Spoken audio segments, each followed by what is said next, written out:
សួស្តីខ្ញុំឈ្មោះ Danny ជាអ្នកសម្របសម្រួលសេវាកម្មនៅមជ្ឈមណ្ឌលប្រចាំតំបន់ Sunny Town រដ្ឋ California ថ្ងៃនេះខ្ញុំចង់ពិភាក្សាអំពីលក្ខខណ្ឌតម្រូវទី3នៃបទបញ្ជាចុងក្រោយរបស់ XCBS សិទ្ធិចំពោះឯកជនភាពលក្ខខណ្ឌតម្រូវនេះធានាថាមនុស្សអ្នកគ្រប់គ្រងមានសិទ្ធិចំពោះឯកជនភាពសេចក្តីថ្លៃថ្នូរនិងការគោរព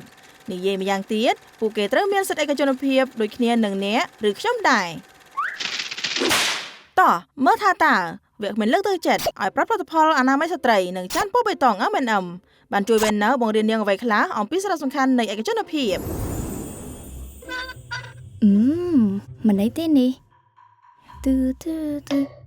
អត់ទោះតែអ្នកធ្វើការនីតិនេះមែនទេតើវាពិតជាប្រព្រឹត្តទៅបានល្អប្រសិនបើអ្នកស្រឡាញ់អ្វីដែលនាងធ្វើអូនឹងហើយខ្ញុំមានការបន្តបន្តិចបាទខ្ញុំទៅតែចូលបន្ទប់ស្លៀកពាក់របស់ខ្ញុំហើយមិនមាន M&M ពណ៌បៃតងទេកិច្ចសន្យារបស់ខ្ញុំបញ្ជាក់យ៉ាងច្បាស់ថាខ្ញុំទទួលបាន M&M ពណ៌បៃតងនៅក្នុងបន្ទប់ស្លៀកពាក់របស់ខ្ញុំវាជាកំហុសខ្ញុំពិតជាសុំទោសមែនចាខ្ញុំនឹងដោះស្រាយជូនភ្លាម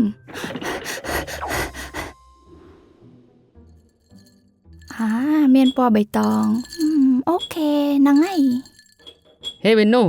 ហេតុអ្វីបានជាអ្នកយក M&M ពណ៌បៃតងចេញចឹងរឿងវែងឆ្ងាយណាស់ខ្ញុំក៏មិនចូលចិត្តពណ៌បៃតងដែរតើអ្នកមិនចូលរួមសិក្ខាសាលាទេឬមែនហើយខ្ញុំគួរនៅប៉ុន្តែម៉ាយាត្រូវការអ្នកនៅក្នុងបន្ទប់ទឹកហើយមិនព្រមចេញមកទេតើនាងមិនអីទេខ្ញុំបាននិយាយពាក្យខ្លះដែលធ្វើឲ្យប៉ះពាល់ដល់អារម្មណ៍នាងតើអ្នកបាននិយាយអ្វីខ្ញុំមិនដឹងដែរប៉ុន្តែពេលនរណាម្នាក់មិននិយាយស្ដីរកខ្ញុំគឺថាខ្ញុំបាននិយាយអ្វីដែលធ្វើឲ្យប៉ះពាល់ដល់អារម្មណ៍គេហើយចាំខ្ញុំដោះស្រាយឲ្យ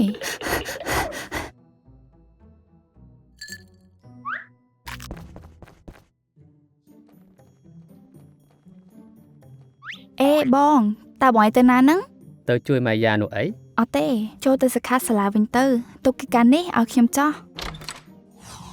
អេតើអ្នកមិនអីទេអីតែខ្ញុំធុញថប់ណាស់ខ្ញុំមកដល់ហើយផ្លេចស្លេណាមកនៅផ្ទះអត់បានចូលសិក្ខាសាលាហើយម៉ាស៊ីនគឺទៅទេទៀតខុសមកពីខ្ញុំសុំទោសតែកុំបារម្ភអីខ្ញុំអាចជួយបានបើខ្ញុំបានធ្វើឲ្យនាងឈឺចិត្តខ្ញុំគួរតែជាអ្នកប៉ះពាល់ដល់នាងវិញអត់ទេអ្នកគួរទុកឯកជនភាពឲ្យនាងខ្លះតែចង់ឲ្យខ្ញុំប្រាប់នាងអំពីអីដែលកើតឡើងចំពោះអ្នកកាលពីសប្តាហ៍មុនឬ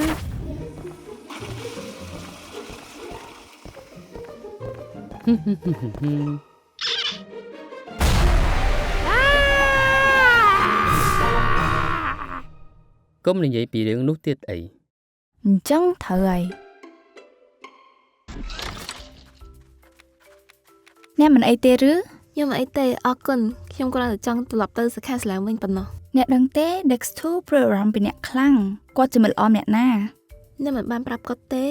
មែនទេគ្មានផ្លូវទេខ្ញុំដូចជាប្រាប់គាត់ឲ្យគោរពឯកជនភាពរបស់អ្នកធូរចិត្តអរគុណ Venus ព្រោះលក្ខណៈនៃភាពជោគជ័យអាចខ្លាចជាអ្នកមានហើយប្រសិនបើអ្នកស្ដាប់ខ្ញុំអ្នកនឹងរៀនធ្វើជាមនុស្សរីករាយបំផុត